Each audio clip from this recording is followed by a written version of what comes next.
नमस्कार। आज हम बात कर रहे हैं ग्रुप कैप्टन शुभांशु शुक्ला की। हाल ही में वो अंतरिक्ष में भारत के नए नायक बनकर उभरे हैं।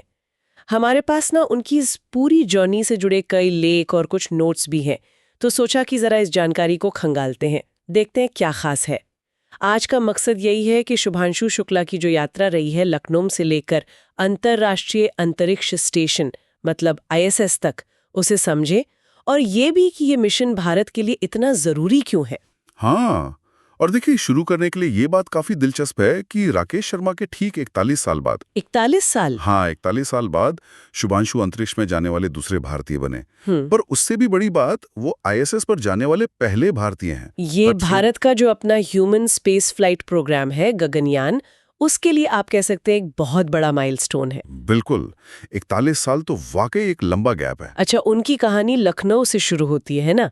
10 अक्टूबर 1985 का जन्म, सिटी मॉन्टेसरी स्कूल में पढ़े, और मैंने कहीं पढ़ा था कि 1999 का जो कारगिल युद्ध था, हाँ, उसका काफी असर पड़ा उन पर। उसी से प्रेरित होकर उन्होंने एनडीए ज्वाइन करने का फैसला किया, परीक्षा पास की, फिर 2006 में भारतीय वायुसेना में आए और आज ग्रुप कैप्टन है।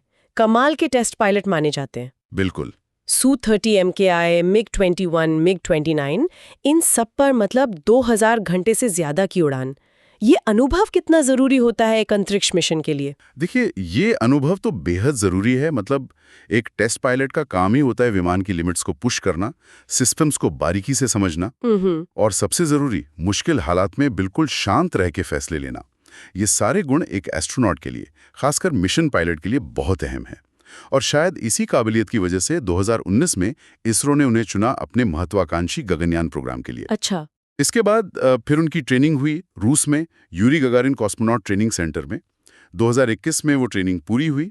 वो उन 4 चुने गए कैंडिडेट्स में से थे जिन्हें इसरो ने व्योमनॉट नाम दिया है। व्योमनॉट, हाँ। टीम में उन्हें प्यार से शख्स बुलाते हैं।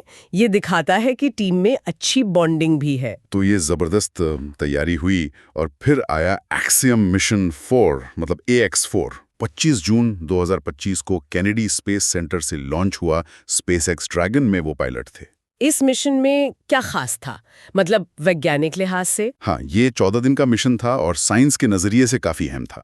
इसमें करीब 31 देशों के 60 वैज्ञानिक प्रयोग शामिल थे। 60 प्रयोग? हाँ, 60।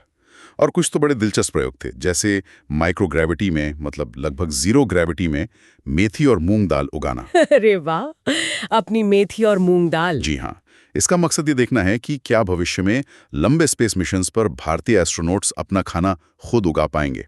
इसके अलावा वो टार्डीग्रेड्स होते हैं ना, जिन्हें वाटर बेयर भी कहते हैं। हाँ हाँ, सुना है उनके बारे में। वो तो कहीं भी जी लेते हैं। बिल्कुल, एक्सट्रीमोफाइल हैं वो। तो उनका अध्ययन किया गया। फिर अंतरिक्ष में मसल्स पर क्या असर पड़ता है, उस पर रिसर्च हुई, और बच्चों के लिए भी कुछ स्टेम डेमोन्स्ट्रेशंस थे। और जब वो उड़ान भर रहे थे, उनके पहले शब्द थे जय हिंद जय भारत। वो सुनना तो मतलब वाकई रोंगटे खड़े करने वाला पल था पूरे देश के लिए। बिल्कुल, ये सिर्फ एक तकनीकी मिशन नहीं था, इसमें भावनाएं भी जुड़ी थी। उनकी पढ़ाई लिखाई भी देखें तो वो भी काफी मजबूत है।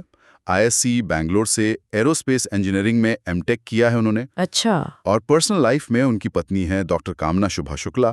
वो उनकी बचपन की दोस्त भी हैं, और जाहिर है इस पूरी यात्रा में एक बड़ा सहारा रही हैं।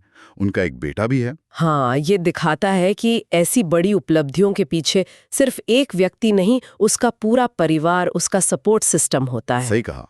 और ये सिर्फ उनकी या परिवार की उपलब्धि नहीं रही, ये तो एक तरह से राष्ट्रीय गौरव का प्रतीक बन गया।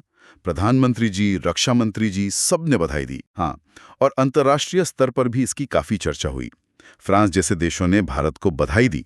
फ्रांस तो गगनयान में भारत का सहयोगी भी है। अच्छा। तो इस मिशन को एक तरह से भारत के अपने गगनयान मानव मिशन की तैयारी के तौर पर देखा जा रहा है, जो 2027 तक हो सकता है। तो अगर हम पूरी बात को समेटे, तो शुभांशु शुक्ला की कहानी लखनऊ के एक इंस्पायर्ड लड़के से भारत के पहले आईएसएस एस्ट्रोनॉट बनने तक की एक वाकई असाधारण यात्रा है। बिल्कुल। उनका ये एक्स4 मिशन, ये न सिर्फ 41 साल बाद भारत को ह्यूमन स्पेस एक्सप्लोरेशन में वापस लाता है, बल्कि साइंस के फ्रंट पर भी काफी कुछ नया कर रहा है। माइक्रोग्रेविटी फार्मिंग से लेकर एक्सट्रीमोफाइल बायोलॉजी तक। ये भारत के भविष्य के अंतरिक्ष कार्यक्रमों के लिए आप कह सकते हैं एक नींव रख रहा है। तो आखिर में इसका मतलब क्या है? ये सिर्फ एक इंसान की कामयाबी नहीं है, बल्कि ये भारत की बढ़ती हुई स्पेस एम्बिशन और उसकी तकनीकी ताकत का एक साफ संकेत है। हाँ, और जाते जाते एक सवाल सोचने के लिए छोड़ जाते हैं कि माइक्रोग्रेविटी में मेथी और मूंग दाल जैसी अपनी जानी पहचानी फसलें उगाने से क्या नई चुनौतियां सामने आ सकती हैं और क्या नई खोजें हो सकती हैं। ये हमें भविष्य में लंबे स्पेस मिशन या शायद धरती पर ही खेती की नई तकनीकों के बारे में क्या सिखा सकता है। सोचने वाली बात है।